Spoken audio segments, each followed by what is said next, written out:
राजस्थान में आप सभी का स्वागत है। बहुत ही जल्द पीटीटी का एग्ज़ाम आने वाला है। उसकी दृष्टि से मैं आपको पीटीटी की जो परीक्षा का जो दृष्टिकोण है, जो किस प्रकार से प्रश्न आएंगे, कितने पेपर का क्वेश्चंस होगा, प्रत्येक प्रश्न कितने नंबर का होगा, वो सारी चीज़ें क्लियर करते हुए जो पूर्व की जो पीटीटी परीक्षाएं हुई है उनमें जो वो प्रश्न जो बार बार रिपीट हो रहे हैं, मैं उन प्रश्नों को आपके बीच लेके आया हूँ। तो ये क्लास आपके परीक्षा की दृष्टि से बहुत ही महत्वपूर्ण क्लास है, तो इस क्लास को अंत तक ज़रूर देखिएगा। और अगर अंत में आपको ये क्लास पसंद आए तो हमारे चैनल को लाइक और सब्सक्राइब और अपने दोस्तों के साथ शेयर ज़रूर कीजिएगा। चलो क्लास को बिना समय गवाए हुए शुरू करते हैं। पीटीटी जो 2023 का जो एग्ज़ाम है वो दोस्तों 3 घंटे का होगा। 3 घंटे का पेपर होगा कुल, और परीक्षा में कुल 200 प्रश्न होंगे आपके सामने। और सारे प्रश्न जो है वो वस्तुनिष्ठ प्रकार या ऑब्जेक्टिव के आएंगे। ये विशेष ध्यान रखना आपको कि घबराना नहीं है। 200 प्रश्न आएंगे और 3 घंटे की परीक्षा होगी। आपको बिल्कुल इजी तरीके से पेपर देना है, उसमें किसी भी प्रकार का तनाव लाने की आपको आवश्यकता नहीं है। और पीटीटी परीक्षा में प्रत्येक गलत उत्तर का 1 नंबर काटा जाएगा। 1 नंबर काटा जाएगा। और प्रश्न पत्र में 4 भाग होंगे। याद रखना, प्रश्न पत्र में जो है 4 भाग होंगे और हर एक भाग में 50 प्रश्न आएंगे। हर एक भाग में 50 प्रश्न आएंगे, तो 4 भाग में तो 200 प्रश्न हो गए दोस्तों। और पेपर जो है वो कुल 600 नंबर का होगा। पेपर जो कुल 600 नंबर का होगा, तो प्रत्येक प्रश्न जो है 3 नंबर का हो गया दोस्तों। 3 नंबर का एक प्रश्न। और जो विषय है वो किस प्रकार से होंगे, वो अंक का जो बंटवारा है वो किस प्रकार से है। मानसिक क्षमता जो मेंटल एबिलिटी है उसके प्रश्न होंगे 50 और उसके नंबर होंगे 150। 50 प्रश्न होंगे मानसिक क्षमता के और 150 नंबर के होंगे। और टीचिंग एटीट्यूड जो है उसके होंगे 50 तो प्रश्न होंगे और वो होंगे 150 नंबर के।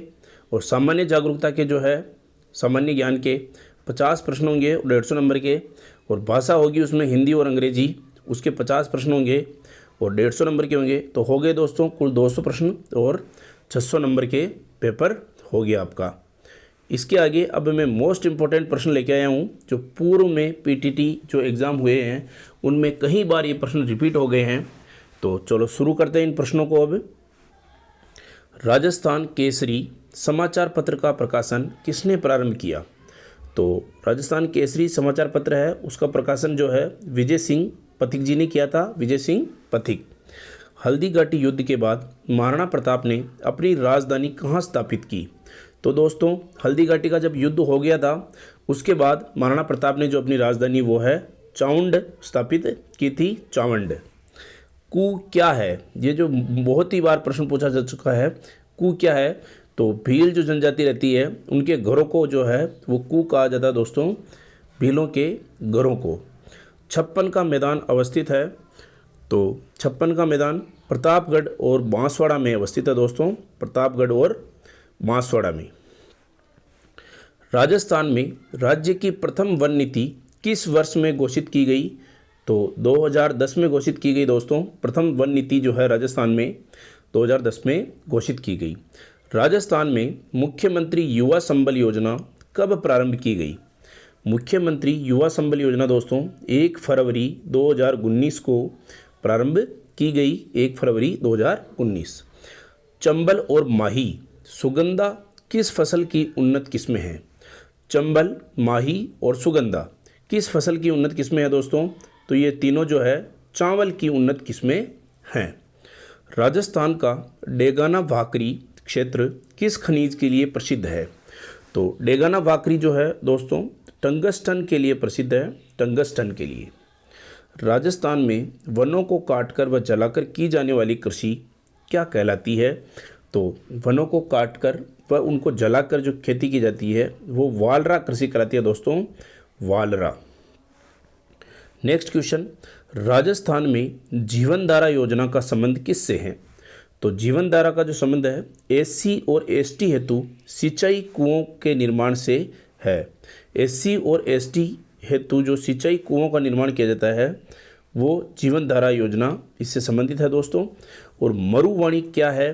तो राजस्थानी भाषा की एक मासिक पत्रिका है जो हर महीने आती है और राजस्थानी भाषा की है, उसे मरुवाणी कहा जाता है मरुवाणी एक मासिक पत्रिका है। ऑपरेशन फ्लड किससे संबंधित है? तो दुग्ध उत्पादन से संबंधित है। ऑपरेशन फ्लड दुग्ध उत्पादन से। करौली का कैला देवी मंदिर किस नदी के किनारे स्थित है? तो याद रखिएगा दोस्तों, जो कैला देवी का जो मंदिर है करौली में, वो काली सिल नदी के किनारे स्थित है। काली सिल। नेक्स्ट क्वेश्चन, परबतसर का मेला किस लोक देवता की स्मृति में आयोजित किया जाता है? तो परबतसर का जो मेला है वो तेजाजी जो है उनकी स्मृति में आयोजित किया जाता है। और मारवाड़ी शैली के साहित्य रूप को क्या कहा जाता है? तो डिंगल कहा जाता है दोस्तों, डिंगल। पशुधन गणना 2019 के अनुसार राजस्थान में सर्वाधिक भैंसों की संख्या वाला जिला कौन सा है?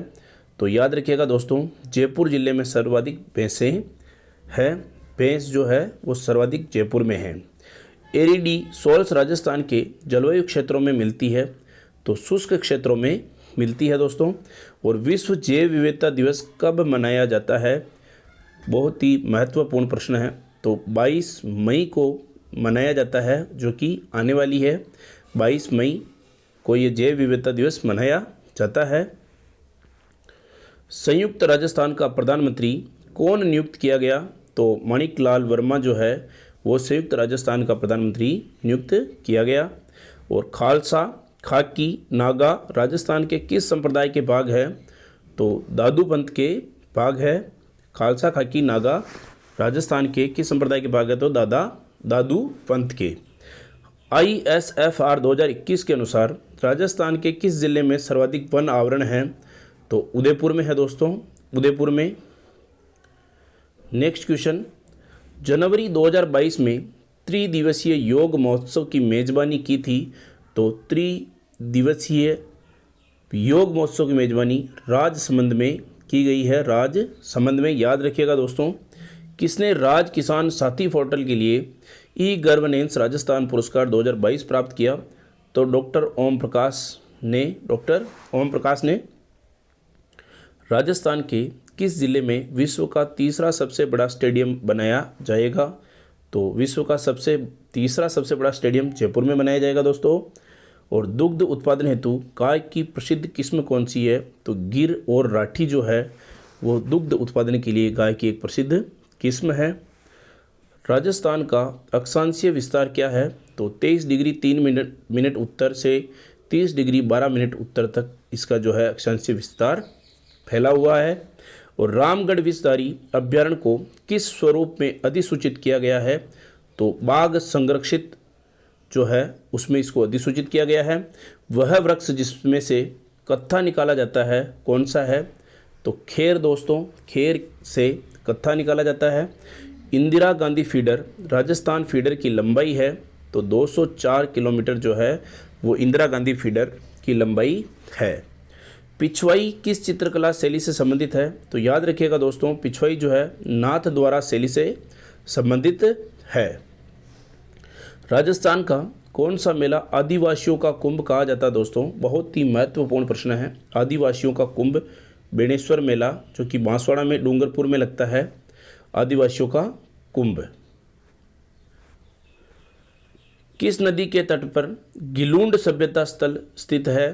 तो बनास जो है वो गिलूंड सभ्यता स्थल पर स्थित है। नाग पहाड़ राजस्थान के किस जिले में स्थित है? तो अजमेर में स्थित है नाग पहाड़। राजस्थान के किस भाग में हाड़ौती पठार स्थित है? तो दोस्तों याद रखिएगा, दक्षिण पूर्वी जो भाग है उसमें हाड़ौती पठार स्थित है। और राजस्थान में निम्न में से कौन सा सिंचाई स्रोत कुल सिंचित क्षेत्र में सर्वाधिक योगदान रखता है? तो कुएं एवं नलकूप जो है वो राजस्थान में सिंचाई के स्रोत में सबसे ज़्यादा महत्वपूर्ण योगदान रखता है।